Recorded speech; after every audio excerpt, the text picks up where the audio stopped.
Mesdames, Messieurs, amis téléspectateurs, bonjour.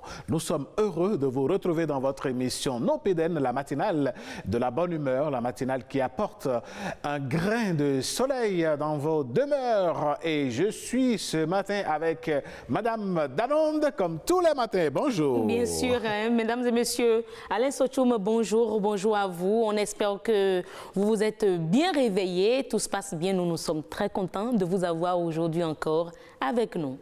Et avec vous, mesdames, messieurs, nous sommes très ravis d'honorer chaque compartiment de ce numéro de votre émission Nopéden. On aura le plat de résistance. Je suis sûr que vous vous préparez déjà pour aller au travail, pour aller au boulot, ou bien même certains nous suivent en direct de leur Android avec notre application ORTB désormais, et vous êtes en train d'aller au boulot. L'entreprise, la société où nous travaillons est devenue pratiquement une deuxième famille. S'il fait bien vivre dans cette famille-là, nous connaissons de l'épanouissement. Mais aujourd'hui, force est de constater qu'il y a des rivalités qui parfois sèment des drames dans nos entreprises, dans nos sociétés, dans nos lieux de travail.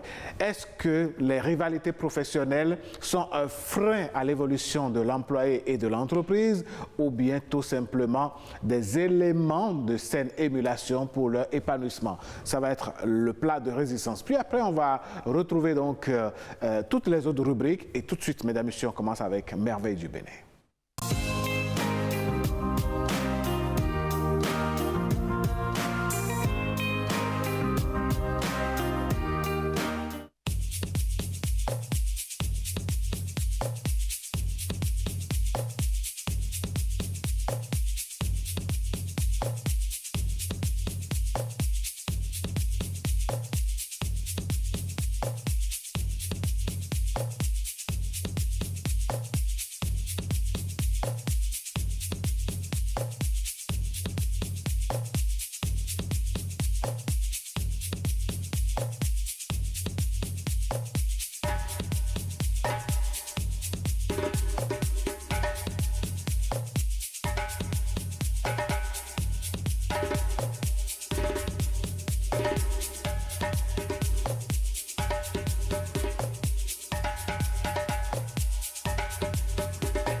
Le musée de la biodiversité, nous avons les animaux dans leur splendeur, dans leur naturel. Bien sûr, et il paraît que je crois que ça doit être le seul musée de la biodiversité, au Bénin. Le musée de la nature au Bénin.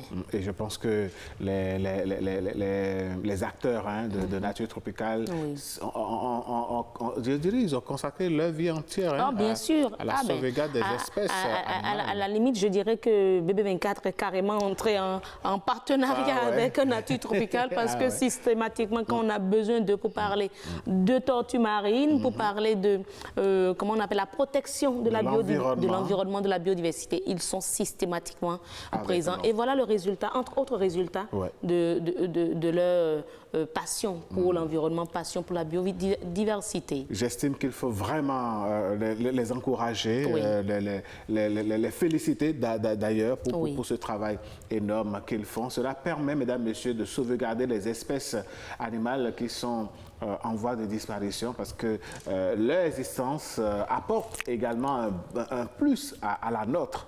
Et nous vous invitons à visiter ce musée-là pour vous faire une idée de la richesse de la biodiversité au Bénin. Bien sûr, le musée, ce n'est pas que les objets d'art. Ouais. Le musée, ce n'est pas que, je dirais, les trônes. Objets inertes, oui, c'est vrai. Non, mais voilà un musée de la biodiversité où vous voyez tout type, je dirais plusieurs types d'espèces animales, d'espèces halieutiques, pour donner à manger à vos yeux et également à votre intellect. Pourquoi pas? Bien sûr.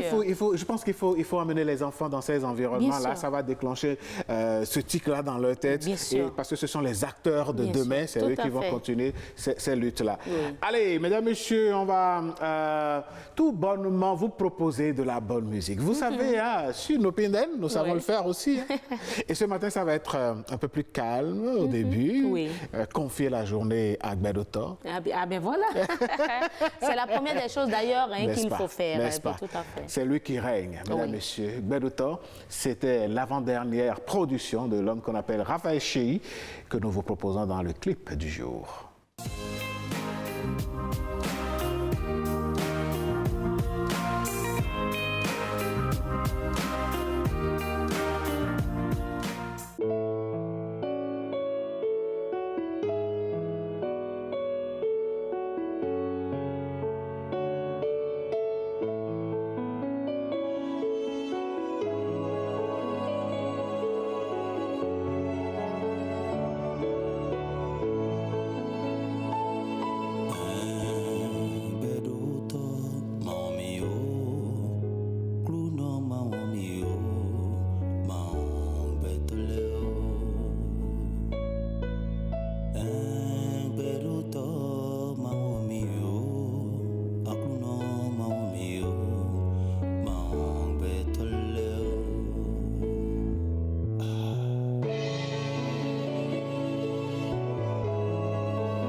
Et oui, c'était là Raphaël Chéhi, une belle manière de confier la journée au Seigneur, de lui dire, nous faisons des choix, enfin nous estimons que nous faisons des choix, nous projetons des choix, mais parfois lui, il nous fait faire des choix qui nous évitent des drames plus tard. C'est un peu la trame de ce clip-là que nous vous avons proposé ce matin, que lorsque sa main puissante est sur nous, rien ne peut nous arriver.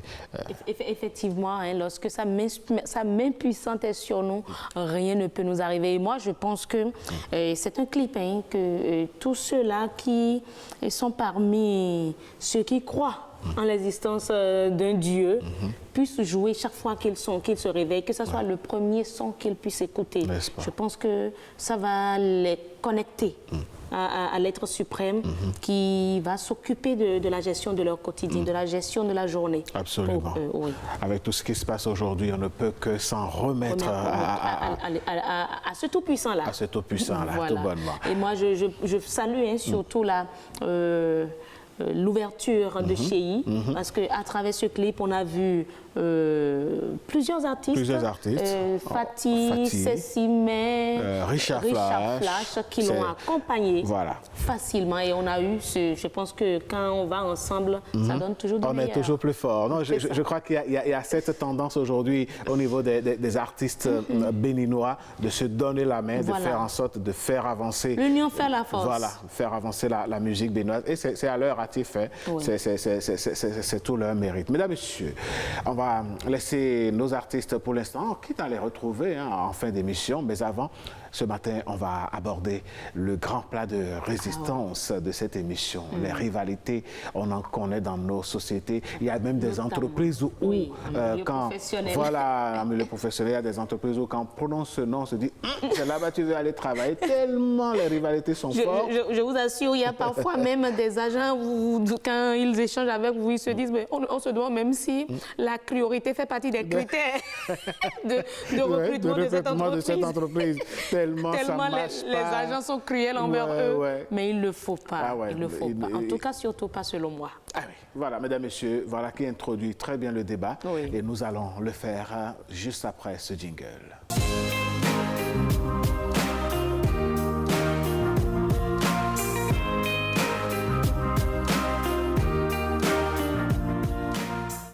Tous les matins, mesdames, messieurs, nous vous proposons un débat de société. Et ce matin, nous n'allons pas rater cette tradition-là. Quand vous allez au bureau, quand vous allez au travail, quand vous vous pointez sur votre lieu de travail, nous disons souvent que nous passons plus de temps au boulot qu'à la maison.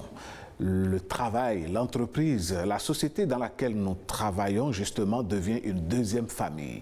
Si cette famille ne nous aide pas à nous épanouir, quel pourrait être l'impact des rivalités sur la production du travailleur, sa santé mentale, son comportement, sa famille, et quel pourrait être également l'impact de ces rivalités professionnelles sur l'atteinte des objectifs de l'entreprise? Les rivalités professionnelles, freins ou émulation au niveau de l'entreprise, nous allons en parler ce matin et avec des personnes dont les voix vont certainement porter, car ce sont des voix autorisées, Madame Danonde. Bien évidemment. Nous avons donc avec nous Waliou Hassana Aïna. Il est chef d'entreprise. Bonjour, merci d'être là. Bonjour. Alors, en face de vous, nous avons Habib Dakbougan, qui est ici en tant que chef service du développement du capital humain. Merci également d'être là. Bonjour, merci. Bon, mesdames et messieurs, il faut dire que les termes ont évolué. C'est chef service ressources humaines, comme on le disait, mais là, c'est développement du capital humain. Voilà. Et au téléphone, nous sommes avec Fidèle Adjioundé. Il est psychologue clinicien. Monsieur Adjioundé, docteur Adjioundé, merci d'être là. Bonjour. Bonjour, madame la journaliste. Eh bien, voilà, Alain, on peut faire donc le débat. Et le débat tout de suite, ça va être avec Habib Dakbougan. Habib, vous qui vous occupez des hommes et des femmes dans l'entreprise, au jour d'aujourd'hui, puisque Heureuse le disait, les thèmes ont évolué, est-ce à dire que les approches de gestion des hommes, du capital humain, a également évolué dans les entreprises? Oui, bien sûr. Aujourd'hui, on passe de l'homme ressource à l'homme capital. Le capital, c'est le trésor qu'il faut entretenir, dans lequel il faut investir pour le fructifier, alors que la ressource, c'est juste ce dont on a besoin pour faire le travail. Donc, on évolue vers le capital humain en tant que valeur qu'il faudra enrichir pour qu'elle soit pérenne et productive. D'accord. Et lorsqu'on parle de rivalité professionnelle, vous qui êtes, je ne dirais pas dans la gestion de ce capital humain, est-ce que c'est des choses qu'on constate dans les entreprises? Évidemment. Et en réalité, la rivalité, elle est naturelle. Elle est toute naturelle. L'être humain aspire à des positions supérieures. Et il se sent menacé dès qu'il se rend compte que cette position risque d'être occupée par une autre personne. Donc la rivalité, elle est toute naturelle. En entreprise, elle est bonne dans le sens où elle est saine et contribue à la performance, à la saine émulation. Elle devient nocive lorsqu'elle passe sur le terrain de la haine ou de quelque chose de malsain, et de la manipulation. Bon, donc ces concepts-là, il faut les gérer dans l'entreprise avec professionnalisme, c'est-à-dire avec un certain nombre d'outils et surtout des procédures qui sont claires. D'accord. Et on va y revenir d'ailleurs tout à l'heure. Monsieur Hassana, oui, Aïna, voilà, monsieur Aïna, voilà, monsieur Aïna, vous, chef d'entreprise, vous avez un certain nombre d'employés que vous gérez. Est-ce que vous constatez des rivalités? Comment ça se présente chez vous?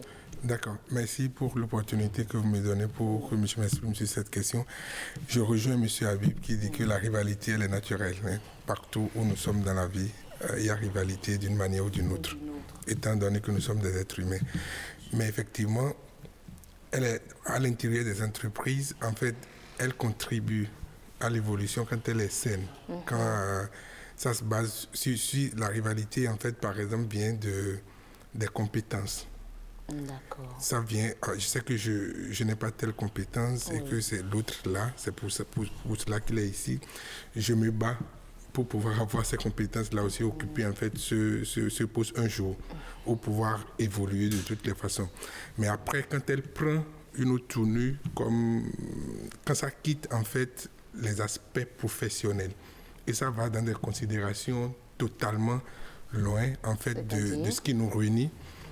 Vous voyez des femmes qui font de rivalité d'accoutrement entre elles. Ça n'a rien à voir avec... Accoutrement, des femmes, mais pourquoi vous pointez directement du doigt des femmes? Non, c'est sur la base de votre question que j'ai commencé par... J'ai pas fini, j'ai commencé par répondre. D'accord, on vous suit. La rivalité en matière de tenue tous les jours pour le service. En matière de téléphone, en matière l'autre a tel téléphone, et ça se traduit sur le travail directement.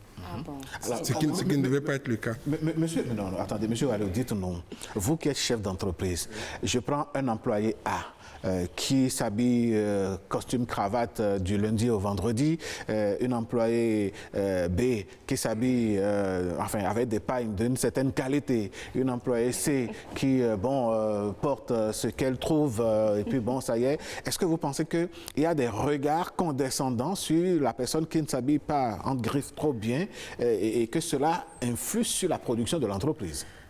Alors, déjà, l'entreprise a une culture qu'il faut respecter. Vous avez, chaque personne a sa culture. Vous dites, je viens de tel endroit, dans ma culture, on ne fait pas ça. L'école a sa culture. L'entreprise aussi a une culture. Et l'entreprise véhicule une image. Et sur la base, c'est grâce à cette image que l'entreprise est productive et les employés y ont de la place. Et donc, on protège l'image de l'entreprise en faisant en sorte que toute personne qui travaille dans l'entreprise, quand il se présente quelque part, qu'il soit le plus respectueux. Il est comme l'ambassadeur de l'entreprise. Exactement. Maintenant, ce qui nous réunit dans une entreprise, en première position, ça s'appelle le travail. Mais j'ai commencé par vous expliquer pourquoi c'est important, en fait, l'accoutrement de la personne qui travaille. Maintenant, si chaque entreprise a sa culture, il y a des entreprises où les gens portent des uniformes. Il y a des entreprises où on porte costume. Il y a des entreprises... Quand vous rentrez dans une entreprise... Il y a le dress code. Exactement. Vous devez respecter la culture de cette entreprise-là, un point barre. D'accord. On va revenir à vous, mais en attendant, on va s'adresser au docteur Adjoune. Docteur Adjoune, dites-nous, vous qui êtes psychologue clinicien, dites-nous un peu, qu'est-ce qui pourrait se passer dans la tête d'un travailleur qui, voulant avoir une place, comme le disait M. Dakpogan, une place élevée, un rang élevé dans la société, se trouve le moyen d'aller torpiller son collègue auprès du patron? D'accord. Et avant de revenir sur votre question, je vais structurer un certain nombre d'éléments que vous avez évoqués déjà. Et d'abord, je ne suis pas un docteur. De toute façon, on ne va pas parler d'usurpation de titre. D'accord. Je suis psychologue clinicien. Merci pour l'honnêteté intellectuelle. Je suis doctorant. Je suis en thèse, mais je n'ai pas encore fini. D'accord. OK, ça c'est très important pour moi de préciser ça. C'est vraiment important. Et après cela, Oui. quand on parle de rivalité professionnelle, c'est vrai que j'estime que je ne suis pas appelé au début de l'émission, mais je pense que moi-même, je vais quand même clarifier. Je vais clarifier un peu ce qu'on appelle rivalité, ce que j'entends par rivalité professionnelle. Alors, c'est vrai que beaucoup d'auteurs ou beaucoup de personnes pensent que la rivalité en milieu professionnel ou la rivalité professionnelle est définie comme une concurrence de personnes ou de groupes, de personnes qui prétendent à la même chose ou aux mêmes avantages.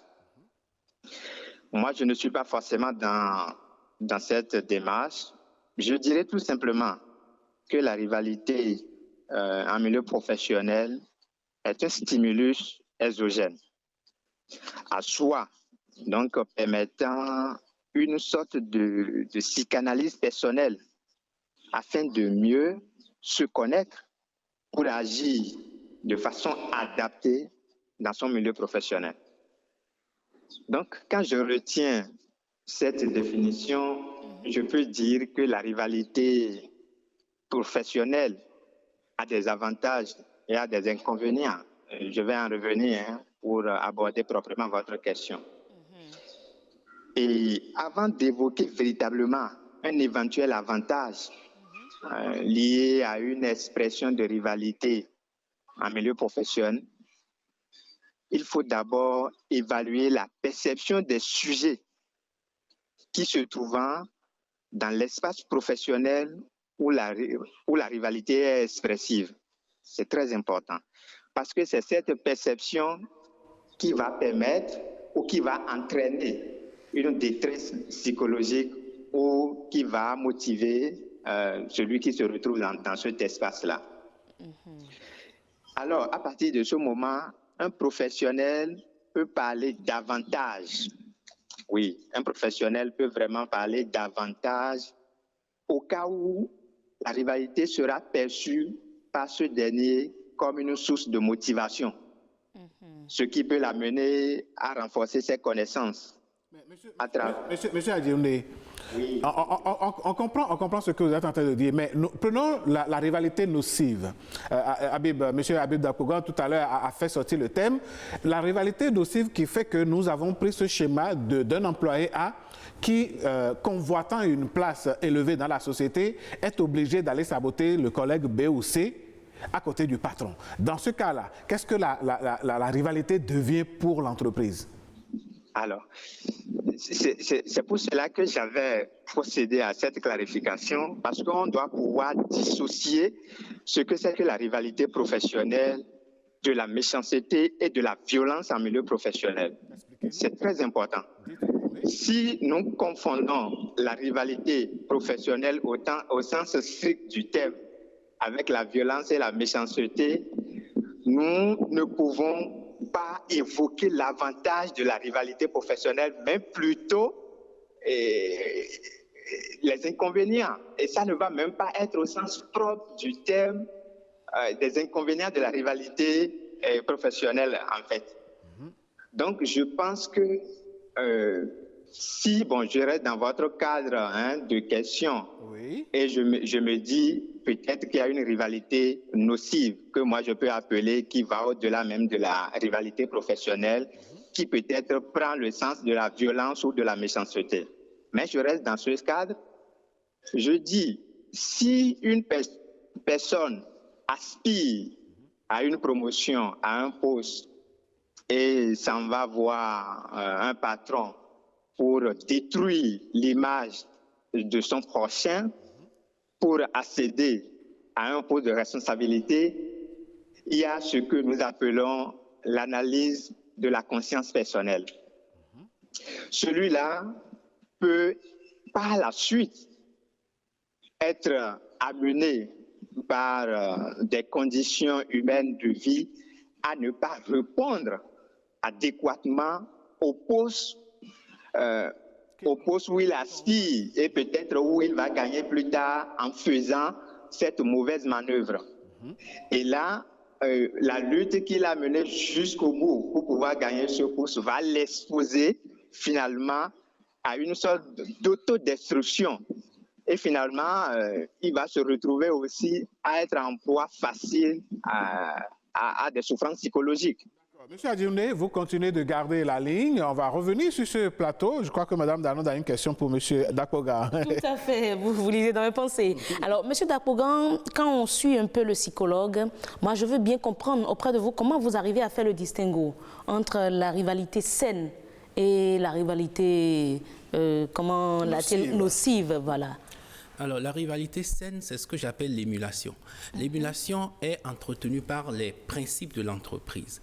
Lorsqu'une entreprise a, par exemple, un système de récompense de ses employés, avec des fiches d'évaluation claires qui donnent des notes et qui permettent de dégager quelqu'un qui a performé et qu'on peut célébrer, lorsque l'entreprise a ces outils-là, évidemment, tous ceux qui voient cet employé honorer cette année voudront travailler pour arriver à ce niveau-là. Là, c'est l'émulation saine. D'accord. Alors, l'émulation, elle devient, elle quitte le champ de l'émulation pour devenir de la mauvaise foi, de la méchanceté.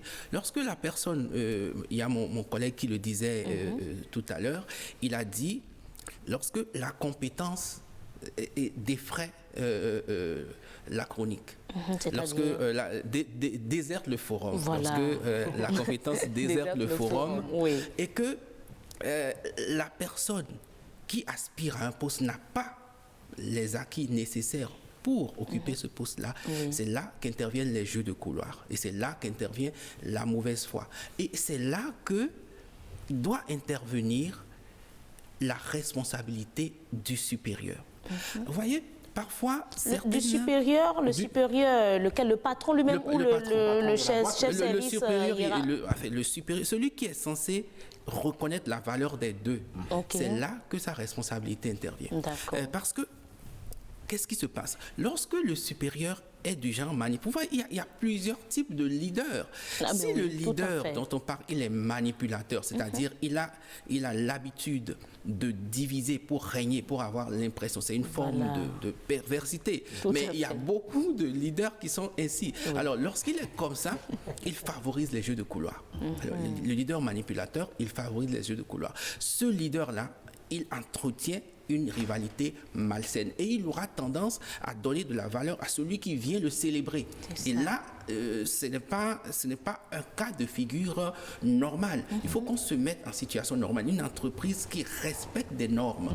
Alors, lorsqu'on est dans une entreprise qui respecte des normes, ce qu'il faut faire simplement pour l'employé qui se sent au cœur d'une rivalité malsaine, c'est de respecter les normes. Et c'est de poser le problème clairement à celui qui... Parce que vous voyez, il peut arriver que celui-là, il envoie des mails importants, il ne me met pas en copie. Parce qu'il se dit que l'information est le pouvoir. Donc, je n'ai pas l'information, je suis tenté de travailler mal. Je fais mal mon devoir parce que je n'ai pas l'information. Mais il y a des cas comme ça. Et alors, moi, je vais le voir, je lui dis, mais écoute, tu ne m'as pas mis en copie des mails depuis, et puis moi, je suis bleu quand l'information vient. Il faut que tu me mettes en copie. Et s'il ne veut pas me mettre en copie, je lui envoie un mail, je mets le supérieur en copie. Je dis, je n'ai pas été été en copie des mails depuis, je ne comprends pas. C'est-à-dire, il faut un jeu clair, sans animosité. Parce que le glissement est très facile de passer de l'émulation à l'animosité, et là, le raisonnement disparaît. Il y a d'autres types de choses subjectives qui interviennent, le raisonnement disparaît et ça devient un champ de bataille. Est-ce que là, déjà, on ne va pas dire que toute la responsabilité revient à la haute autorité, si je peux m'exprimer ainsi, au patron lui-même, au type de leader qui a à la tête de l'entreprise? Oui, la responsabilité d'abord au leader qui a à la tête de l'entreprise et la responsabilité au RH, parce que tout vient aussi du recrutement. Aujourd'hui, on essaye de faire des recrutements et excellents. Bon, on essaye, j'ai dit, parce qu'on ne cerne pas tout à la fin d'un recrutement. Alors, lorsqu'on a fait un recrutement, un bon recrutement, on sait qu'il ne se posera pas de problème de compétence, d'incompétence tout de suite. Et les structures RH essayent de former au fur et à mesure pour rendre les employés employables, entre griffes. Bon, donc, lorsqu'il y a ça, il y a peu de place pour les animosités, je dirais, sur le champ professionnel. D'accord. OK. Alors, moi, j'ai bien envie qu'on reste un tout petit peu encore avec M. Dapogan. Oui. C'est vous qui définissez les profils. C'est vous qui évaluez les candidats ou bien les employés. Alors, est-ce que quelque part, est-ce qu'on peut dire que si le patron, le numéro 1 de la boîte, arrive à prendre des décisions subjectives, ce sont les outils que vous lui avez proposés qui sont mal définis ou comment est-ce que ça se passe? Alors aujourd'hui, l'organisation des entreprises est telle qu'il y a très peu de marge de manœuvre pour que le supérieur prenne des décisions subjectives. Vous voyez, on fait en sorte de protéger l'autorité contre elle-même. C'est-à-dire que l'être humain étant enclin à transgresser les lois. Nous sommes tous pareils. Naturellement, nous sommes enclins à transgresser les lois. Et donc, lorsque nous-mêmes, nous favorisons la mise en place d'outils qui nous empêchent de transgresser les lois, il y a très peu de chances que nous allions vers des prises de décisions subjectives. Après, le chef d'entreprise, il est souverain dans ses choix. Voilà. Et là, il fait ses choix. Mais il fait ses choix en tenant compte de l'avenir de son entreprise. Donc, aucun chef d'entreprise n'est suffisamment fou pour emporter son entreprise dans des vagues qu'il ne maîtriserait pas. C'est pourquoi, quel que soit le type de leader qu'il est, je pense qu'il est suffisamment éclairé au dernier moment pour dire, attention, si j'entretiens, c'est mon affaire, si j'entretiens des ambiances délétères qui vont m'amener à la bascule, c'est moi qui trinque. C'est moi qui trinque. Donc, j'ai le devoir de faire en sorte que les compétences soient valorisées et restent, et que les brebis galeuses finissent par partir de leur propre chef. D'accord. Alors, Monsieur Aïnan, le chef d'entreprise du plateau, dites-nous, vous êtes leader manipulateur pour mieux régner, pour mieux gérer votre entreprise? Ou bien comment est-ce que vous faites? Comment vous faites D'accord. par rapport aux rivalités dans votre entreprise? Merci pour la question. Déjà, les personnes qui vont, les collaborateurs qui vont dans les bureaux des patrons ou de ceux-ci, c'est pour aller parler de tel ou tel, c'est les gens qui n'arrivent pas suffisamment à faire leur boulot là où ils sont assis, qui sortent au dehors pour compléter ça avec la parole. L'expression, c'est faire les couloirs. Oui. Non, mais c'est clair, hein, l'expérience, les gens qui sont très occupés et qui savent pourquoi ils sont là, ils n'ont pas suffisamment de temps pour cela. Pour se pointer dans le bureau du DG tout le temps. Oui, très honnêtement, on le comprend bien. Après, moi, je ne suis pas manipulable. Non. Et quels sont les garde-fous que vous posez? La question, c'est d'abord, est-ce que vous êtes manipulateur? C'est différent de est-ce que vous êtes manipulable. Je ne suis pas manipulable, je ne suis pas manipulateur. C'est ce que je pense. Malheureusement, on n'a pas pu trouver un de vos employés. Mais quand même, comment vous procédez? Quelles sont les dispositions que vous avez à prendre pour gérer les rivalités? Mais il y a quelque chose que M. Abiba a dit tout à l'heure qui est très important, qu'il faut prendre en compte. Nous avons des services de ressources humaines qui font des propositions sur la base de leurs compétences. Parce que dans l'entreprise, chaque personne a une compétence. Mais le chef d'entreprise a tendance toujours à voir ce qui veut se passer. C'est naturel. Surtout pour le bien de son entreprise. Il a dit, mais il y a d'autres acteurs de l'entreprise que l'employé ne connaît pas forcément, ne voit pas. Monsieur Aléo, Oui. Monsieur Dapogan tout à l'heure parlait, en parlant, il a sorti le mot norme. Un employé s'accroche aux normes. Il fait le travail en fonction de ce qui est dicté comme norme dans l'entreprise. Mais généralement, c'est sur lui qu'on tape. Pourquoi? Il n'y a pas ce cas-là chez moi. Non, si je comprends bien votre question, il n'y a pas ce cas chez moi. Alors, ce que je peux vous dire, c'est qu'il y a aussi beaucoup de personnes qui aspirent à des postes pour lesquels le chef d'entreprise juge qu'ils n'ont pas les compétences. Et ça, c'est très important. Les compétences ne sont pas que techniques. D'accord. Il y a d'autres choses qu'on recherche que l'autre. Il est très à l'aise à être enfermé dans un bureau, à produire un résultat technique. Mais on a besoin peut-être d'aller convaincre les gens, on a besoin, ou il n'a pas en fait ces compétences-là. Mais il aspire quand même aussi à être dans l'avion tout le temps avec le patron ou celui qui le fait parce qu'il pense qu'il est là. Je vous donne un exemple pragmatique. Il y a une personne qui travaille chez moi depuis 2015. Depuis 7 ans. Oui, depuis 2015, il est très professionnel, très honnête, très loyal. C'est une personne qui a travaillé depuis 7 ans, je n'ai jamais vu venir au boulot en retard. Mais après 4 ans, il y a une personne qu'on a recrutée. Et c'est lui qui a formé cette personne. Monsieur Dapogan, Il va me dire si on a pris les bonnes décisions. Vous sollicitez la consultation sur le plateau, on va vous facturer. Donc, allez-y. c'est lui qui a formé cette personne. Oui. Attention, lui, il est rentré dans l'entreprise en fait avec une licence. Cette personne est rentrée dans l'entreprise avec un master. Il a formé la personne sur un processus. Mais moi, j'ai découvert très rapidement que la personne avait beaucoup de capacités, de potentiel que moi, je recherchais pour m'accompagner au plus près de moi, pour un certain nombre de choses que je peux lui déléguer. Une fois que la formation s'est bien passée, après 1 an, 2 ans, moi, j'ai pris cette décision-là pour, par exemple, un chargé de mission ou un adjoint, quelque chose comme ça. Cette personne qui était là, rien n'a été touché dans ce qu'il a l'habitude de faire. Ses avantages sont restés les mêmes. Cette personne est devenue comme une malade dans l'entreprise. Et ils pensent que ils sont là pour servir en fait les autres. Dans ce cas de figure, la consultation, elle est inévitable. Monsieur le responsable du capital humain, ce type de schéma qui pourrait être présent dans plusieurs entreprises, comment est-ce que le chef d'entreprise gère ça pour que celui qui est là depuis 10 ans ne se voit pas comme, ne soit pas frustré? Non, mais la frustration, elle est inévitable dans ce cas précis. Elle est inévitable. Alors, maintenant, c'est de trouver des voies et moyens pour rendre la personne performante. Parce qu'en réalité, tout ce qu'on veut, c'est que la personne soit performante. Donc, il faudrait qu'on trouve des voies et moyens pour la rendre performante, pour identifier ses atouts majeurs, pour l'orienter dans ses atouts majeurs. Parce que ce n'est pas fini. Ce n'est pas fini. Ah oui? Oui, c'est pas fini parce que si ça évolue comme ça. Guerre entre agents qui non seulement ça, d'autres personnes risquent d'être promues. Et lui va rester au même stade. Voilà. Donc il faut vraiment travailler sur cette personne-là et essayer de l'orienter. Et surtout, il faut faire primer les procédures.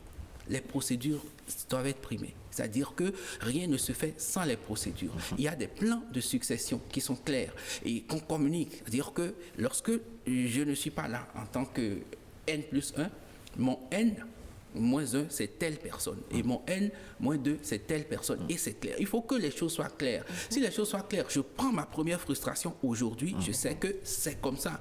Mais si rien n'est clair et je rêve, alors que ce n'est pas moi qui suis là. Et tout là, d'abord, la plupart des rivalités naissent là. À partir du moment où je rêve et que, le nouveau venu est promu, c'est lui qui est plus proche du patron. Le nouveau venu est promu. En fait, il ne m'a rien fait. Lui, il ne m'a rien fait. Je sais qu'il ne m'a rien fait. Mais la subjectivité veut que je lui en veuille parce que c'est lui qui est là. Il est au mauvais endroit, au mauvais moment. Et je me déchaîne sur lui alors qu'il ne m'a rien fait. Mais... Oui, et donc, ça c'est déjà le cas où le nouveau poste est acté. Maintenant, lorsque le nouveau poste n'est pas acté et que je me dis, on est deux là, on est au même niveau et que lui, je sens que lorsque je le vois intervenir, je sens qu'il est bon et qu'on ne va pas hésiter à le mettre à la place là. Moi, je commence à développer d'autres stratégies pour être à sa place, qui peuvent aller très loin. Je n'ose pas imaginer où on peut aller. Des stratégies dans le noir. Dans le noir, voilà. Et je n'ose pas imaginer où on peut aller. Donc, c'est pour ça que tout doit être clair au début. Et surtout que le chef d'entreprise ne soit jamais complaisant. Il peut être sympathique, mais pas complaisant. Complaisant, c'est-à-dire que l'employé est venu le saluer plusieurs fois. On aime tout ça, hein, c'est tout naturel. Le saluer plusieurs fois, la nana le matin pour rester en forme et tout ça. Mais après, il ne faut pas que ça vire dans la familiarité. Parce que sans ça vire dans la familiarité, toi, N-1, tu penses que le chef est ton ami et qu'il te doit quelque chose à la place de l'autre. Bon, donc, il y a tout ça qu'il faut éviter. Il faut que les principes restent les principes, quels que soient. C'est-à-dire qu'il faut qu'il soit en mesure de taper sur son préféré pour donner l'exemple. Attention, les règles sont les règles. Moi, je voulais rebondir sur ce que monsieur a dit. Mais il faut avoir une maturité professionnelle pour pouvoir le béninois, en fait, pour accepter clairement que telle personne s'exprime, il est bon que moi. Surtout à l'équipe. Mais dans le même temps, il a parlé des normes. Il faut que les choses soient claires déjà au sein de l'entreprise. Oui, il y a une procédure. Oui, la procédure, elle est là. La procédure dit... Mais je veux parler du manuel de procédure. Il arrive justement, en sortant le thème, il arrive même que des patrons ont la vilaine manie de cacher même le manuel de procédure de l'entreprise. Non, alors qu'en réalité, ça devrait être vulgarisé. Pour le cas d'espèce, pour le cas dont je vous parle, le manuel, on a une procédure qui est claire et définie, adoptée par tous. Dans le même temps, moi je travaille depuis 3 ans, 4 ans à mettre en place une autre entité. Pour laquelle je regarde en première position dans l'existant. Ce qui est normal, c'est ce qu'on a fait. C'est ce qu'on a retenu en fait à la base. Mais dans l'existant, là, cette personne dont je vous parle est tellement confortable dans son point où il est, où il n'a pas l'envie, ça ne se sent pas qu'il a la volonté d'investir sur lui-même, parce que c'est très important pour se développer, pour aspirer à autre chose. Par rapport à ce qu'il fait, il est vraiment confortable. Dans cette recherche-là, moi, on me propose quelqu'un, attention, qui, quand on parle de procédure, qui travaillait quelque part. Qui travaillait quelque part, qui a des qualifications, des compétences. Il arrive et je lui dis, OK, tu restes avec ce monsieur pendant un moment, le monsieur lui donne la main sur le basique, en attendant que moi, je le reprenne. Mais cette personne, je ne m'attendais pas à autant de capacité avant qu'il n'arrive. Mais quand on travaille, il produit les rapports, il fait les analyses, beaucoup de pertinence. Je me suis dit, mais OK, là, on peut prendre cette personne d'ici pour le remettre, en fait... On va oui. C'est dans ça que l'autre monsieur, il n'a jamais reconnu que l'autre est... C'est clair, et moi, je me demande si les... Bon, c'est vrai que le chef d'entreprise est là pour le développement de son entreprise, mais quelque part, est-ce que dans le choix, parfois, il ne faudrait pas qu'il soit un peu psychologue, voir un peu la psychologie de l'agent face à des décisions qui seront prises. Et là, justement, de psychologue, il est en ligne. Alors, monsieur Adioune, dites-nous, hein, comment sortir ou bien faire sortir un employé de sa zone de confort et lui donner plus de challenge. Il y a des personnes qui se contentent de ce qu'elles ont déjà. J'ai mon petit pot, je suis dans mon coin, même si le nouveau venu, lui, veut aller très loin. Celui qui est là, comme le cas que M. Waliou est en train de nous présenter, comment on fait pour sortir un sujet, un employé de sa zone de confort pour d'autres challenges? D'accord. Alors, c'est très pertinent le débat. Je pense qu'en toute chose, c'est vrai que tous les employés ne sont pas les mêmes. Chaque personne a son identité particulière, a sa manière de faire, de voir les choses de façon unique. Et ça, c'est très important. Et l'employeur doit pouvoir disposer d'une certaine qualité, même s'il n'est pas psychologue, quand même pour apprécier et comprendre un certain nombre de choses liées à chaque employé. Alors, mais ce qui est important, c'est qu'un changement suscite chez chaque personne une certaine peur. On a toujours peur d'aller échouer à quelque part ou de perdre son poste.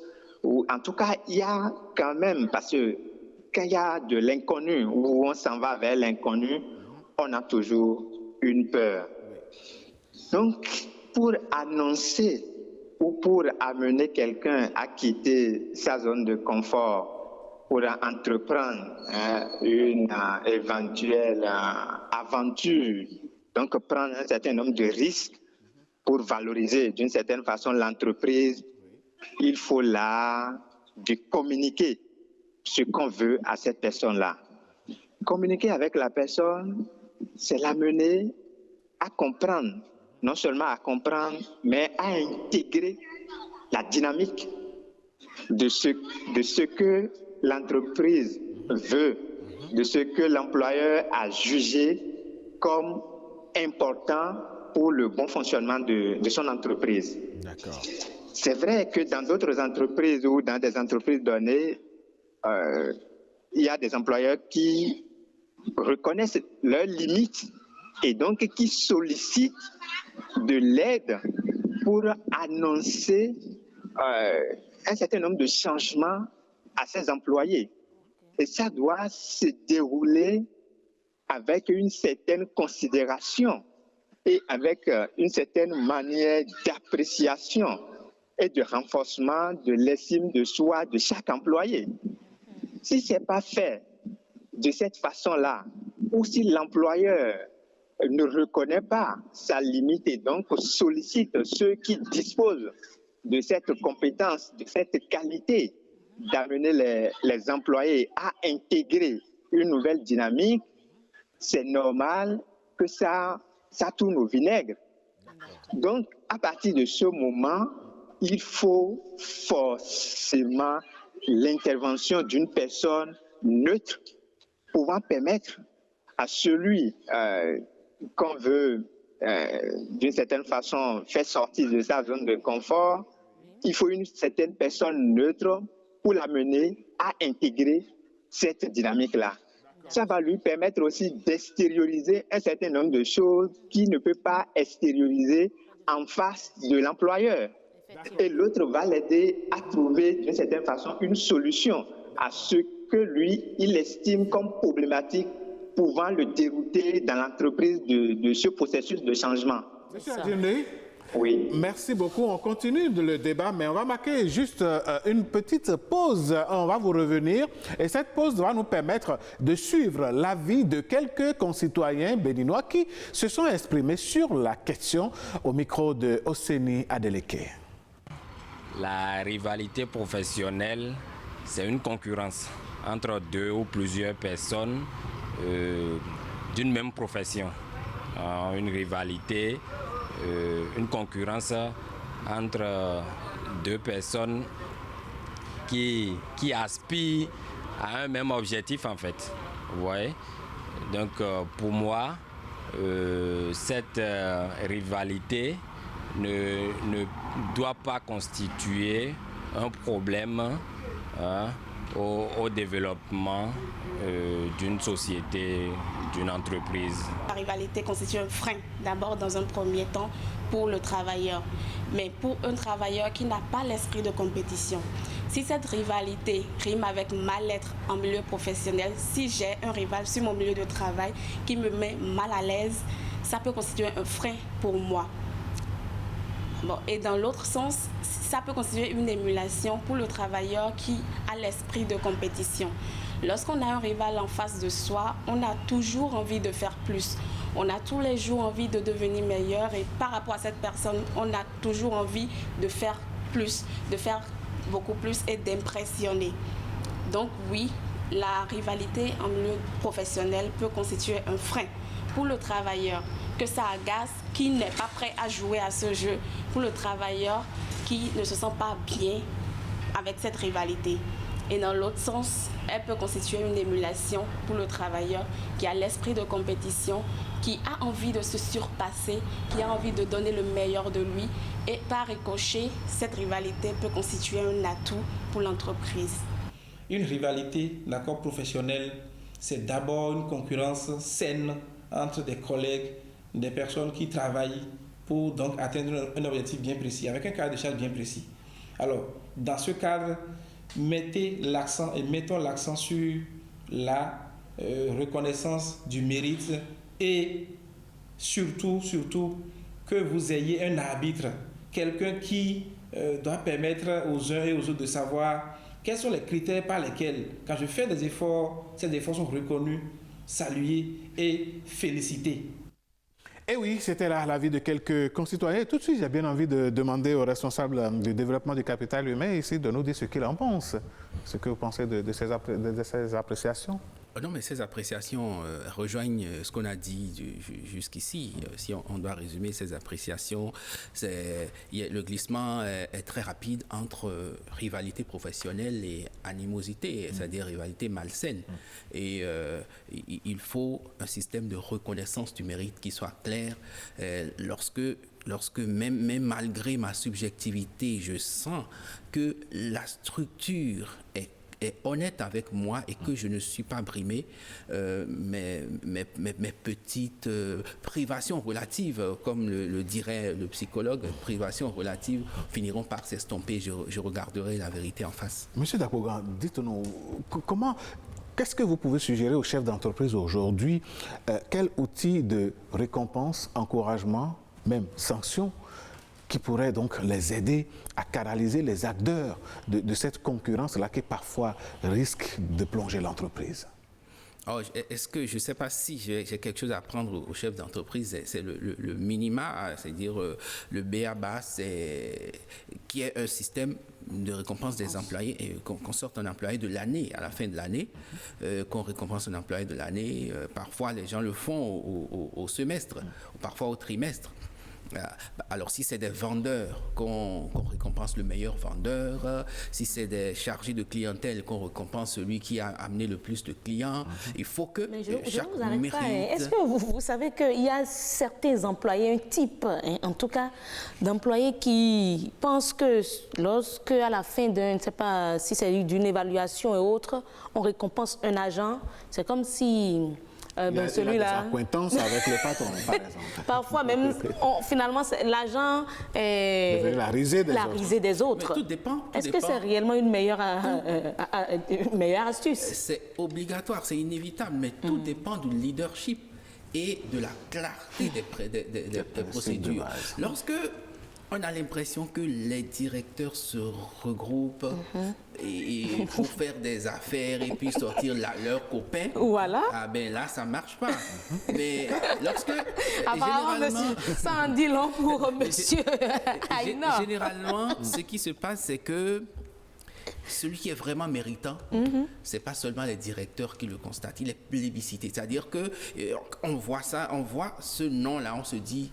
Même ses collègues, les autres collègues sont d'accord. C'est pourquoi lors des comités d'élection du meilleur, on va à l'unanimité. C'est-à-dire qu'on veut éliminer le plus de susceptibilité possible. Bon, donc, on se dit, attention, c'est vrai que les nôtres sont là, mais si on prend celui-là, on est d'accord que tout le monde est d'accord avec nous. Mais parfois, on se dit, bon, est-ce que celui-là vraiment... donc, on va sur d'autres terrains d'appréciation, comme l'a dit M. Waliou tout à l'heure. Ouais, il peut être techniquement très bon et ne pas avoir l'approche client. Voilà. Il y a tous ces éléments. Il peut ne pas avoir le easy contact. Le easy contact. Donc, tous ces éléments entrent en ligne de compte pour désigner la personne qui représente d'une certaine manière la qualité de l'entreprise. D'accord. Voilà. Monsieur Aïna, vous avez également suivi les citoyens, nos concitoyens. Que pensez-vous de leur intervention? Non, mais c'est ce qu'on est en train de dire depuis le début, que chaque personne a essayé d'interpréter comme il le comprend. Mais attention, il y a des personnes aussi qui ne comprennent pas vraiment bien ce qu'on est en train de dire par la rivalité professionnelle. Expliquez-les. Les rivalités, toutes les rivalités à l'intérieur de l'entreprise ne sont pas professionnelles. Quelle rivalité qualifiez-vous de non professionnelle? Une rivalité professionnelle, c'est une rivalité qui est liée au travail qu'on est venu faire essentiellement que sur la base du travail qu'on est venu faire là. On crée un challenge pour voir qui sera le meilleur. Oui. Et ça va être pour le bien de l'entreprise. En fin d'année, on choisit M. Habib comme le meilleur employé de l'année. Il y a des avantages autour, naturellement. L'idée, c'est de faire en sorte que ça stimule les autres. Tout le monde a voulu être meilleur et donc ça accroît la performance globale en fait de l'entreprise. Si une rivalité naît de là, c'est professionnel en fait. Ça permettrait de créer un certain... Quelqu'un va dire, bon, l'année prochaine, moi, je détrône Habib, quoi. Voilà. Je ferai en sorte que ce soit moi, mais pas le travail. Uniquement pas le travail.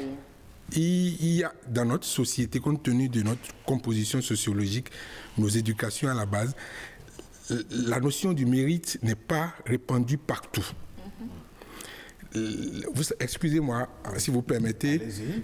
On ne va pas appeler le nom de coin dans ce pays. D'accord, ni d'entreprise. Si vous permettez. Oui. Tout part de l'éducation et de l'environnement dans lequel une personne a grandi. Et après, l'entreprise est un véritable lieu d'éducation aussi. Il y a les gens, on ne les a jamais appris qu'on peut avoir les choses uniquement par le travail. Oui. Selon leur éducation, on les a appris à frauder, on les a appris à faire des crocs en jambes. Maman est à la maison, elle doit à quelqu'un, la personne vient, on envoie l'enfant pour lui dire, il faut lui dire que je ne suis pas là. Bon, c'est des petits détails qui forgent l'être humain. La personnalité de l'enfant. Après. Donc, vous voyez, par nature, vous avez des collaborateurs qui, de manière systématique, ne croient pas que ce n'est que par le travail, en fait, qu'on peut atteindre tel ou tel niveau. Mais que peut-on faire de ces types d'employés? Première des choses, il faut que la procédure, en fait, qui conduit soit transparente et accessible. Okay, comme l'a dit monsieur.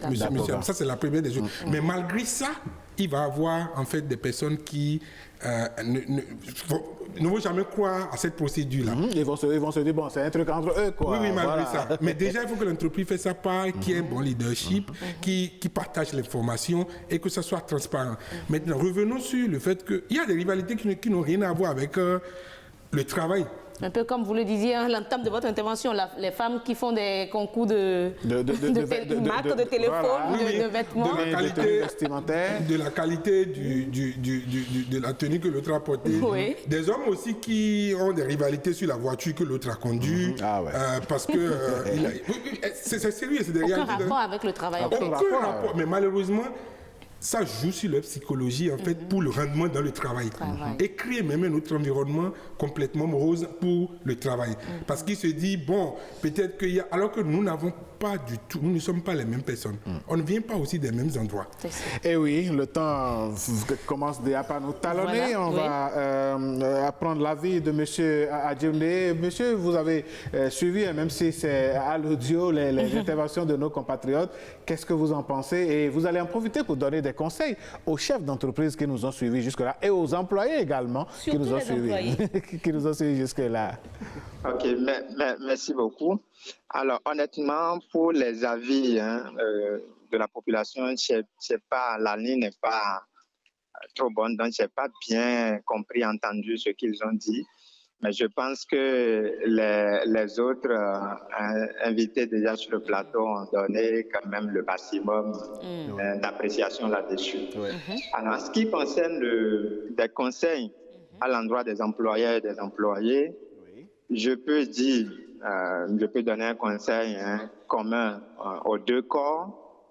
C'est essentiel aujourd'hui, et certaines entreprises comprennent déjà, qu'il faut aussi solliciter la compétence ou certaines spécialités comme la psychologie, donc des psychologues du travail des organisations en milieu professionnel, pour ne serait-ce que peut-être une fois par mois ou une fois en 2 mois, passer pour s'entretenir. On crée ce cadre-là dans l'entreprise et le psychologue reçoit un entretien.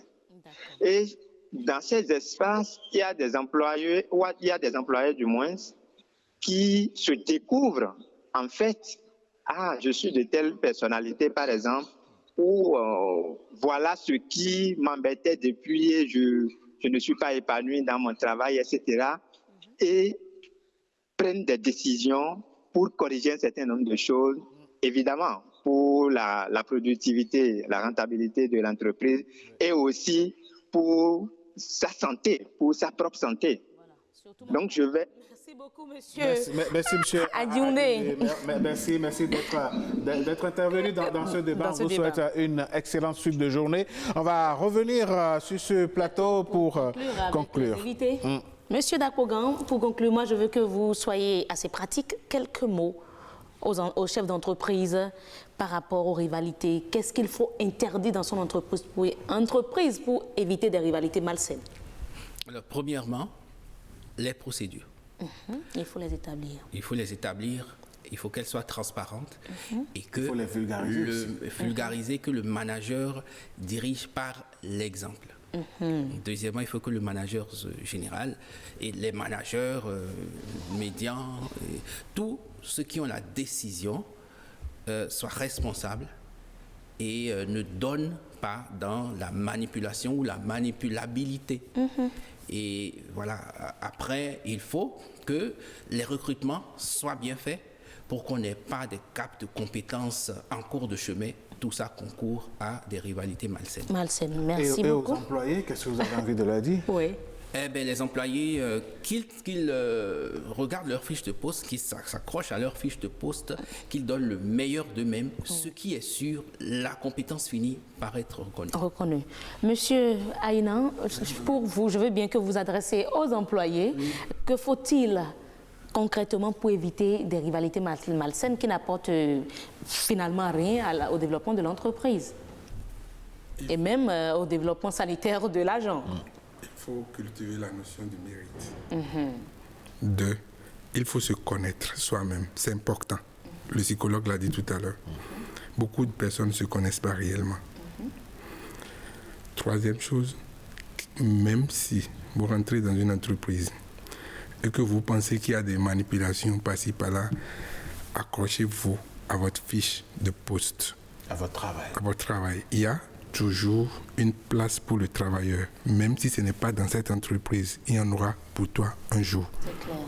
Ces compétences seront reconnues tôt ou tard. C'est clair. Mais Alain Tchotchoum, avec tout ce qu'on a dit ici, surtout l'intervention de M. Dakpogan, qui représente les chefs de service ressources humaines ou développement du capital humain ici, les DRH. Je ne représente personne. Mes idées, elles m'appartiennent. N'est-ce pas? Mais je crois que ce sont des idées partagées par tous qui occupent ces postes de responsabilité. Mais je pense que finalement, tout le monde ne peut être chef d'entreprise. Ah oui, naturellement, ça c'est clair. Parce qu'un leader manipulateur, ça n'apporte rien. Un leader manipulable également n'apportera rien. Mesdames, Messieurs, voilà, on va mettre un thème à ce débat matinal. On espère que nous vous avons apporté tout simplement de petits outils avec surtout l'aide de nos invités au téléphone comme au plateau. Et que désormais, vous qui êtes des travailleurs, vous savez quel est votre couloir. Et vous qui êtes des chefs d'entreprise, des décideurs, et vous savez également désormais, ou bien du moins, on vous a apporté un plus dans la gestion, dans les outils qui vont vous aider à faire une gestion saine pour votre entreprise qui, nous souhaitons, va durer 100 ans, 150, 200 ans, pourquoi pas, parce qu'une entreprise, voilà, n'est pas appelée à mourir. Nous, on va marquer une toute petite pause, on prend un bol d'air et puis on revient. Bienvenue au Bénin.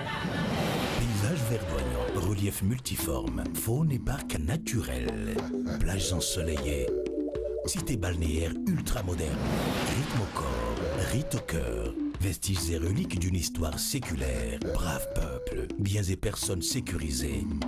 Le Bénin, terre de culture et de riches traditions. Encore plus de vous. La nouvelle application mobile de l'ORTB avec plus de dynamique, plus de design, plus de couleurs, plus de facilité.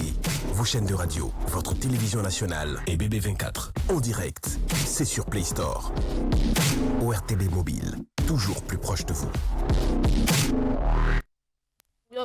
Et oui, mesdames, messieurs, nous revenons sur ce plateau et tout de suite, le boulevard de la culture s'ouvre devant nous et nous accueillons us et coutume.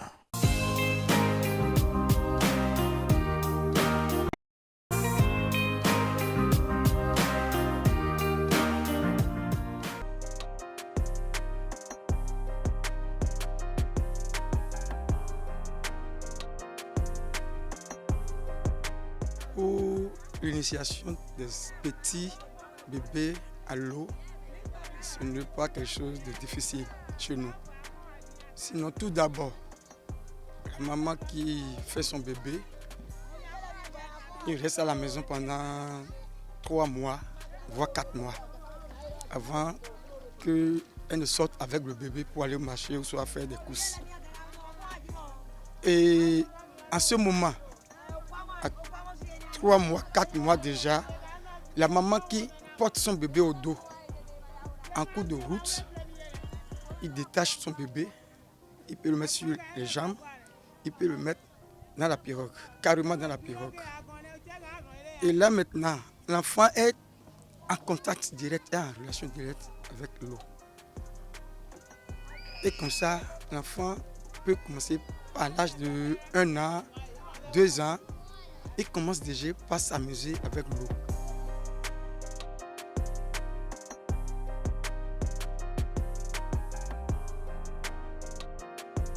À 3 ans déjà, on initie l'enfant à la pagaie. Et là, c'est le problème des mamans surtout. Sinon, la maman prend le petit bébé qui a 3 ans, il le met devant la pirogue. Et la maman, lui, il guide la pirogue. Elle guide la pirogue. Et puis la petite ou bien le petit bébé là, à 3 ans là, lui il a sa petite pagaie. Et comme ça, il commence par manipuler la pagaie. Il fait des gestes et comme ça, il apprend comme ça comment faire la pagaie. Et 4 ans, 5 ans, par là, la maman qui fait son travail toujours, et cela se fait surtout en période de la crue. Pour apprendre aux enfants de nager, à nager, c'est surtout dans la période de la crue. Et comment cela se fait? C'est la maman qui prend son bébé au dos. Et puis elle rentre dans l'eau avec le bébé. Elle se tient debout, le bébé n'est pas noyé. Et à un niveau donné, elle détache le bébé. Si elle détache le bébé, elle jette le bébé, elle le prend. 1 fois, 2 fois, voire jusqu'à faire 1 semaine, le bébé même commencera par faire des mouvements dans l'eau. Et là, la maman continue. Arrivé maintenant dans l'eau, il pique un piqué. S'il pique un piqué, et elle fait environ une descente de 2 mètres du piqué. Et là maintenant, s'il jette le bébé maintenant, le bébé doit savoir faire des mouvements jusqu'à attraper le piqué qui est devant lui. Et ainsi de suite. Et là, le bébé s'habitue comme ça. Et dans 1 mois, voire 2 mois, il sait déjà nager et puis il peut se mettre dans l'eau et puis faire les mouvements de l'eau. Pour les grands même, c'est plus facile à apprendre à nager chez nous. Parce que chez nous, nous avons des endroits moins profonds, moyen, un peu plus profond. On commence par le haut, c'est-à-dire là où il n'est pas profond. Donc, tu te tiens debout et puis tu commences par te coucher dans l'eau. Tu fais des pieds, tu fais les mouvements avec des pieds d'abord et après tu te tiens avec les bras et puis tu fais des mouvements avec les pieds. 2 jours, 3 jours, voire 4 jours, tu commences par te laisser les bras même et tu te frottes au niveau de l'eau. Là, tu peux manipuler la main, les jambes. Donc, n'importe qui peut apprendre à nager chez nous. Savoir nager, c'est quelque chose qui est primordial pour nous, les gens de Granville, surtout les lacustes. Sinon, nous sommes tous les jours, tout moment sur l'eau. Et en plein milieu de l'eau, il peut y avoir des accidents sur le lac. Quels sont les accidents qu'on peut avoir s'il y a l'orage qui se déclenche sur le lac? Il y a l'eau qui fait assez de vagues et ça pourra chavirer la pirogue. Et là, il faut que tu pourras te récupérer toi-même. Donc c'est l'importance. Donc si tu ne sais pas nager, tu vas partir, tu vas te noyer et mourir. Donc il est obligatoire à un dauphin de savoir nager.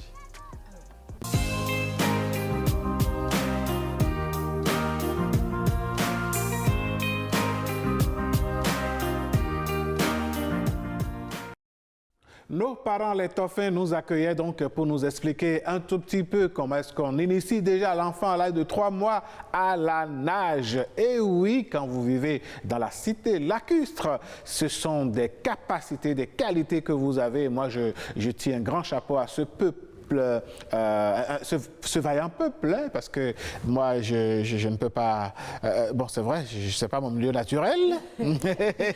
Mais... Avez-vous déjà facilement faire des séances de natation, ne serait-ce que dans une piscine? Mais non! Est-ce que vous voyez, donc franchement... Non, déjà là, c'est compliqué. Maintenant, on se laisse à la nature, dans un espace assez vaste. C'est bien compliqué. Savez, et on dit 3 mois déjà, l'enfant est initié à cela. Donc, vous voyez des enfants qui sont agiles, qui peuvent piroguer, enfin, je ne sais pas, pour piloter la pirogue. Quand je me rappelle, moi, mes tournages sur l'eau, c'est tout un spectacle. Difficilement, avant d'entrer dans la pirogue ou la barque, c'est déjà des problèmes. Et tu vois devant toi de tout petit, c'est une honte pratiquement. Non, c'est le mieux. C'est pareil. Vous vous rappelez, moi je me rappelle, lorsqu'on était en terminale, on avait un ami qui ne savait pas pédaler le vélo. Mais nous aussi, à contraire, on ne pouvait pas pagayer. C'est normal. Donc, chacun dans son milieu apporte ce qu'il faut. En tout cas, un grand bonjour à tous nos parents dauphins, à nos parents de Ganvier environ. Voilà, de Sotianhoué, de Sozonko et de Soava, de Cité Lacustre du Bénin. Tout à fait. Allez, mesdames et messieurs, on va renouer avec le cours de cette émission et tout de suite, nous allons accueillir Prénom africain.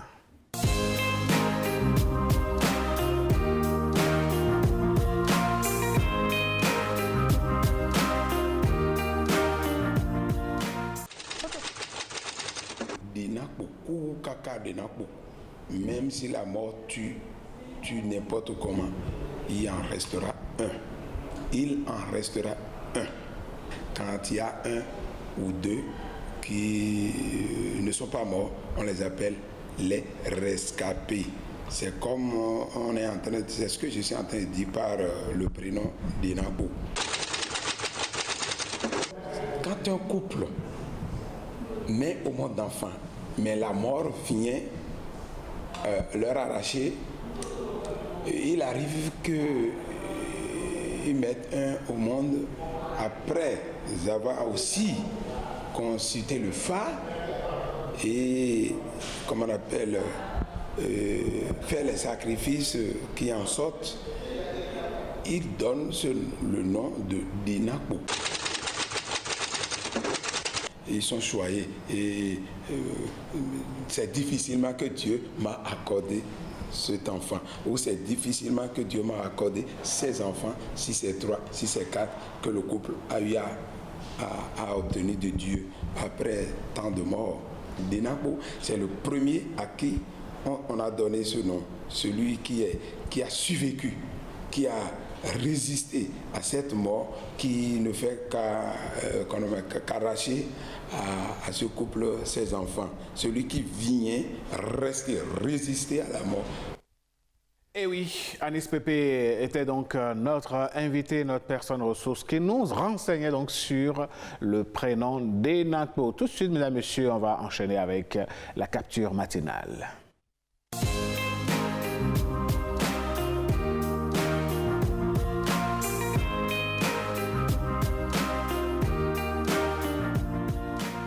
Que nous proposons, enfin ce que nous proposons aujourd'hui, je vais dire, que nous proposent aujourd'hui nos chefs d'édition. Ah ben oui, nos chefs d'édition, Rebecca Kouadinou et consorts. Voilà. Allez, Christelle Amagbeyon, seconde Rebecca Kouadinou à l'édition de ce matin. Mesdames, Messieurs, on va découvrir. Voilà. de la bonne nourriture. Des escargots, j'adore. Ah ouais? Ah ouais? Et là, on dirait que c'est du riz à côté. Ah oui, accompagné. Hein? Du riz au gras? Oui. Miam, miam, comme dirait quelqu'un. Moi, je récupère juste le plat, l'assiette principale. Ah, et vous laissez le riz à qui? Je vais récupérer peut-être un peu d'acassa à côté. Ah ouais? Pour accompagner mon... Mais on dirait qu'il y a des frites là-dessus en réalité. Non, c'est de l'oignon. Hein? Ah ouais? C'est de l'oignon. Dis donc.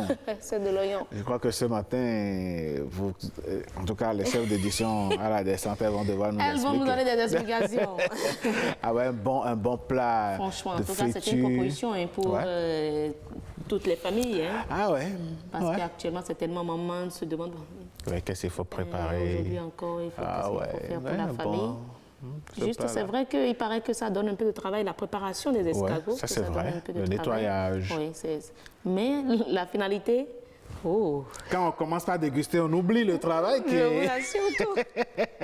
Et dites-vous qu'il y a des gens qui sont même capables de parcourir des kilomètres. Hein, ah ben pourquoi pas? Pour aller en acheter. Ah ouais.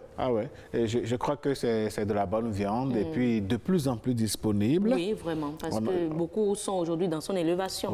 Ouais, c'est ça. Et puis, à son élevage, voilà. Le français est un peu compliqué. et vous voyez, dans la maison, on le dit aujourd'hui, avec un peu d'espace, vous faites votre escargotière et puis vous élevez. Et voilà le résultat, hein, ça marche très bien. Je vous assure tout. En tout cas, merci beaucoup à nos chefs d'édition qui nous ont proposé cette belle image. Ça vous a donné des idées, mesdames, messieurs, je suis sûr. Oui. À la cuisine, ça pourrait se faire. Encore qu'on est à peine à 7h30. Donc voilà, d'aller en acheter, d'apprêter tout ça. Et je suis certaine, mesdames et messieurs, chers mamans, que la petite famille va se régaler. Vous allez le faire ça et puis vous allez m'inviter. Mais quand même, hein. Ce sont des conseils que je donne aux téléspectateurs. Allez, mesdames et messieurs, parlant de conseils, on va découvrir les astuces d'heureuse ce matin. Sûr. Ça va être juste après ce jingle.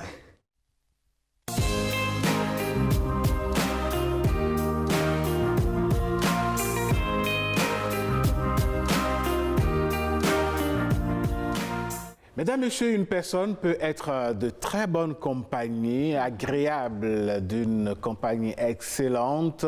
Vous avez bien envie de discuter avec cette personne, sauf que elle dégage des odeurs corporelles.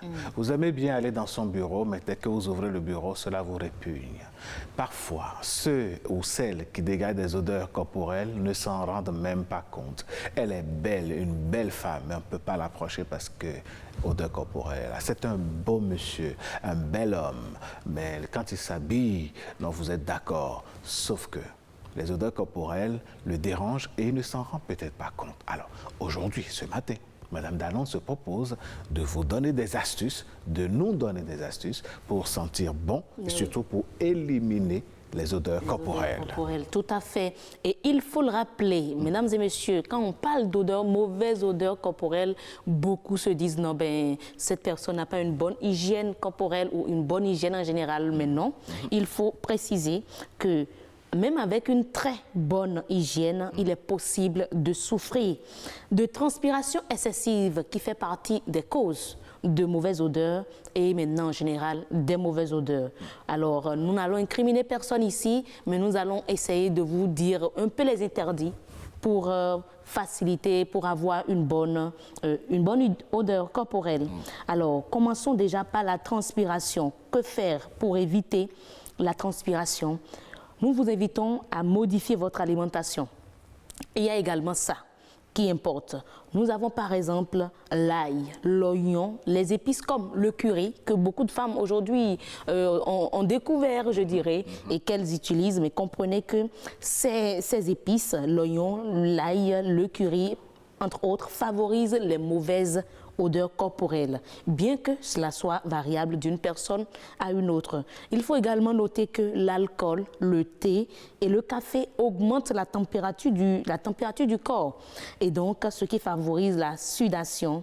Et donc, n'hésitez pas à en parler à qui vous voyez à vos côtés ou à votre médecin. Je transpire assez, on vous dira certainement, ce n'est pas forcément à cause d'une mauvaise hygiène, mais également à cause de votre alimentation. Nous allons vous proposer d'utiliser de l'aloe vera, l'aloès. Grâce à ses vertus à la fois hydratantes, purifiantes et antiseptiques, l'aloès est idéal pour traiter la transpiration excessive. On peut l'appliquer en gel directement sur la peau, ça existe dans les supermarchés. Vous pouvez acheter un gel de bain, un gel de douche à base de l'aloe vera. Il hydratera votre peau et réduira naturellement les odeurs. Nous avons notre fameuse pierre d'Alain. Ah oui. Ah oui, ça, les grands-parents. Le sidaquin. Le sidaquin, notre fameux sidaquin qui fait des générations. Alors, encore plus efficace que le gel que je viens d'annoncer, la pierre d'Alain permet de réguler la transpiration des aisselles. Alors, c'est un antibactérien. La pierre d'Alain est un minéral à base de sulfate de potassium, raison pour laquelle on parlera bientôt du bicarbonate, du bicarbonate de soude aussi. Donc, qu'on peut retrouver en pharmacie, dans des magasins, dans des supermarchés, qui sont facilement utilisés contre les mauvaises odeurs, la transpiration. La pierre d'Alain, certains mettent quelques pierres dans l'eau de douche et puis ça facilite, ça je dirais, je ne vais pas dire se décompose. Oui, légèrement. Légèrement, et vous douchez avec. Facilement, vous n'aurez plus, vous allez constater qu'il y a une réduction de la forte transpiration dont vous souffrez. Alors, il faut également se détendre. Oui, parfois... Ah ouais, vient chercher la détente dans les odeurs corporelles, madame Dano. Pour éviter ce genre d'image, il faut également se détendre. Mais lui, il est quand même culotté. Hein? Alors, là, il faut se dire que les émotions, mais en particulier le stress, le stress déclenche des sueurs. Et quand on sait que l'agent est au boulot du matin jusqu'au soir, dans certaines entreprises, il n'y a même pas une toilette de dépendance. Voilà, et tout. Donc, il est là du matin au soir et il est stressé, il transpire. Qu'on le veuille ou pas, il y aura une forte odeur. Malheureusement, ce n'est pas à cause d'une mauvaise hygiène de sa part. Alors, nous avons des solutions pour vous en cas de stress auquel il faut s'attaquer. Nous avons des techniques de relaxation telles que le yoga, la méditation, et pour certains aujourd'hui, certains connaissent la sophrologie qui se développe aussi, fournissent des outils précieux pour apprendre à prévenir ou réduire cette transpiration qui gêne surtout les hommes qui sont obligés, ça modifie la couleur parfois des tenues, de sa chemise et tout. Et ils sont obligés de porter parfois un débardeur, vous dites. Hein? Oui, un débardeur. Pour récupérer. Tout à fait normal. Normal. Ok, bien voilà. Voilà. Donc, nous allons également vous demander de voir également la qualité de la matière de vos tenues. Oui.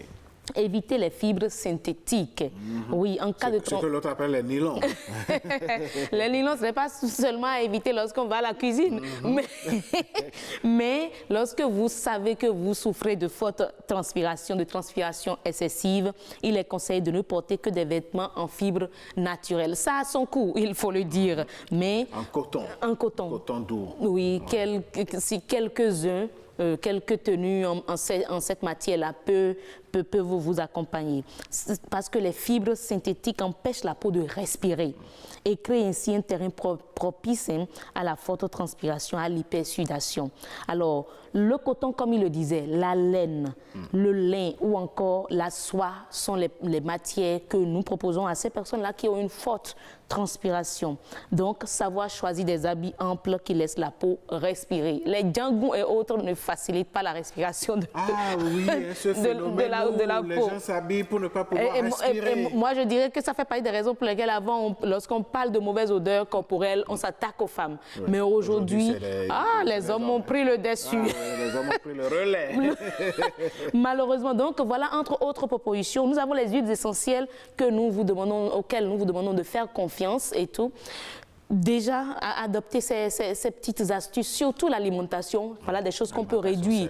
L'ail, l'oignon, le curry, on peut réduire déjà l'utilisation de ces épices-là dans l'alimentation. Merci Madame Danon. Voilà. J'ajouterai qu'à votre suite, que, je dirais, pour se cacher derrière, il ne faut pas se cacher derrière des parfums, parce que ce n'est pas parce qu'après avoir transpiré que vous ajoutez encore des parfums. Là, c'est une bombe. Au lieu des parfums, là, ça marche pas. Au lieu des parfums, moi, je proposerais plutôt le talc.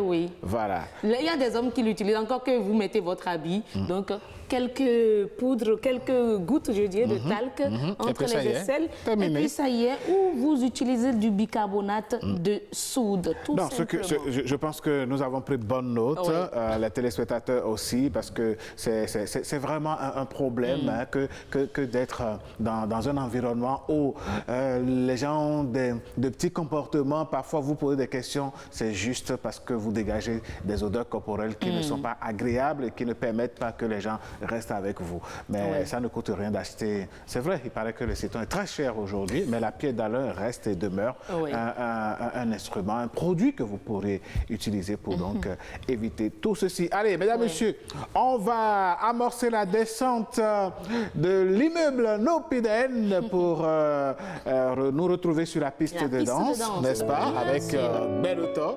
Beluto de Chéhi. Chéhi Raphaël qui nous propose donc cette belle mélodie.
oui, mesdames, messieurs, vous l'avez compris, hein, c'est la dernière marche de cette émission, ce numéro de Nopinden. On se retrouve prochainement pour une autre partie de votre matinale. Madame Danoun, merci. Merci de votre présence toujours remarquable et remarquée, chaleureuse. C'est un plaisir partagé. C'est d'abord un devoir, mais avant tout exécuté avec un plaisir. Merci. Merci à vous. Je vous souhaite une excellente journée. À vous également. Bon week-end. Bien sûr. Bon week-end également et bonne journée aux téléspectateurs. Merci à tous les membres de l'équipe qui nous a accompagnés dans une forte équipe aujourd'hui. Ah ouais, nous avons une très grande équipe, mesdames, messieurs, on leur tire chapeau bas. Merci à vous. Mené par l'homme qu'on appelle Ange Nekes d'Orego. Au revoir et bonne journée.